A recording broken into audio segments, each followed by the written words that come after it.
Salut et bienvenue du coup dans ce dixième punch, 10th punch. Et pour fêter ce 10e épisode, du coup, punch nouvelle formule parce que désormais, dans les punch, il y aura, vous l'aurez sûrement deviné, du montage.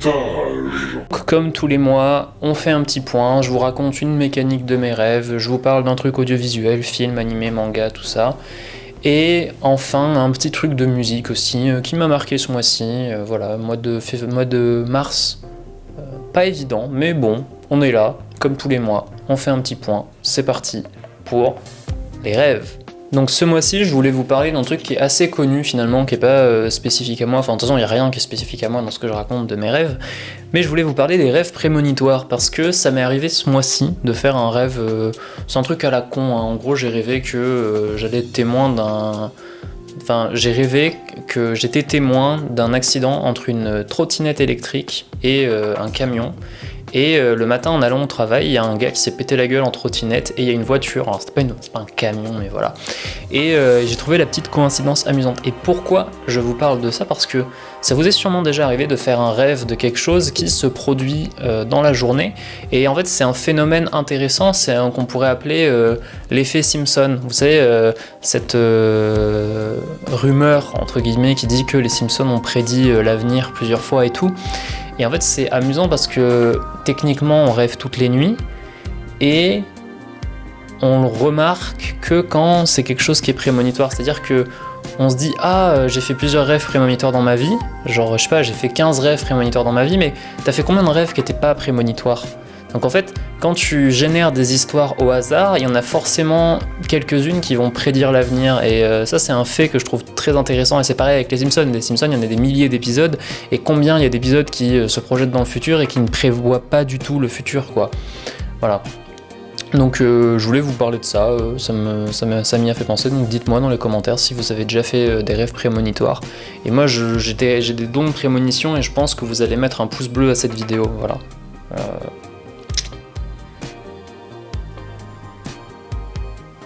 Deuxième rubrique. Du coup, ce mois-ci, je voulais vous parler d'un film que je suis allé voir au cinéma. J'avais pas d'attente particulière et au final, le film m'a beaucoup plu, donc je voulais vous en parler. Et ce film, c'est Mon Crime de François Ozon. Alors, j'ai pas retenu tout le casting. J'ai surtout envie de parler de Isabelle Huppert, qui est incroyable dans ce film et qui est, je pense, une de mes actrices préférées. Enfin, j'aime beaucoup Isabelle Huppert, que ce soit dans des rôles un petit peu plus sérieux, dramatiques, un peu bizarres, comme dans Asphalt, que je vous recommande également, ou des rôles totalement extravagants comme dans Mon Crime. Elle est en feu, c'est génial, quand elle est avec Fabrice Lucchini. Voilà, allez le voir, c'est drôle quand ça doit l'être, c'est touchant quand ça doit l'être, c'est très compétent, il y a beaucoup de phrases qui vont vous rester en tête, beaucoup de scènes... En fait, c'est très étrange d'aller voir un film au cinéma qui vient de sortir et de se dire « Ah, ce film, il a une aura de film culte, vous savez ?» Il y a des répliques cultes, des scènes cultes, tout est très très cool, donc voilà, soutenez les bonnes comédies françaises et ne soutenez pas les mauvaises comédies françaises d'exploitation qui servent juste à remplir le portefeuille de certaines personnes, n'est-ce pas, Guillaume Canet ?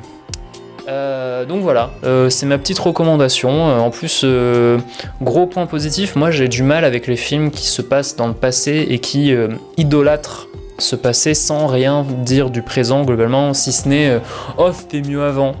Là non, en fait le film se passe dans les années 30 et en fait il parle autant des années 30 que de maintenant. Et de manière pertinente, sans se dire c'était mieux avant, etc. etc.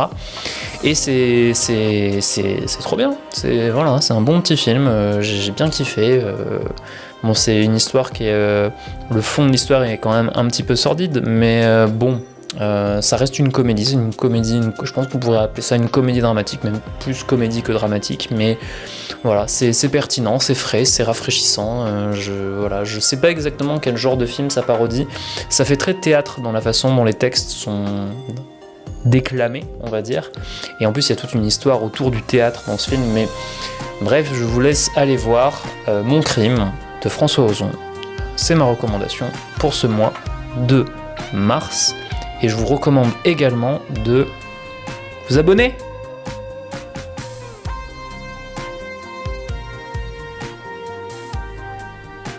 Bon allez, j'arrête. Troisième rubrique. Pour la musique, chose un petit peu inhabituelle, je vais vous parler d'un seul titre. D'habitude, je parle un peu d'une tendance musicale qui a un peu rythmé, rythme musique, vous l'avez, rythmé mon mois. Là, je vais vous parler d'un seul titre. On est en mars, et le 1er mars a repris l'incroyable émission de M6 Top Chef. Alors, cette année, ça fait un peu parler parce que bon, ils avaient dit qu'ils feraient en sorte que ça finisse plus tôt, mais en fait ça finit plus tard. Bref, c'est pas la question. Ils mettent toujours des musiques incroyables, souvent des reprises, des trucs un peu réorchestrés et tout. Et il y a une musique que j'avais complètement oubliée, qui m'a un peu de Madeleine de Prouster la gueule, et dont j'ai envie de vous parler. Et ce titre, c'est Going On de Gnarls Barkley. Alors, Gnarls Barkley, c'est les gens qui ont fait Crazy. Extrait. Je suis trop chaud. Et du coup, Going On, c'est un autre de leurs titres que je trouve trop bien, qui était dans Top Chef. Voilà. Donc, j'ai pas grand chose de plus à dire. Je l'ai beaucoup réécouté ce mois-ci. Je la mettrai peut-être en outro de la vidéo, tiens. Parce que je trouve que ça fait une bonne musique d'outro. Si j'ai pas de problème avec les droits, bien sûr. Voilà. Il faut savoir que j'ai fait beaucoup de recherches dans les musiques des jeux auxquels je joue. Vous verrez la vidéo de dimanche, il y a beaucoup de musiques de jeux dedans, de jeux différents.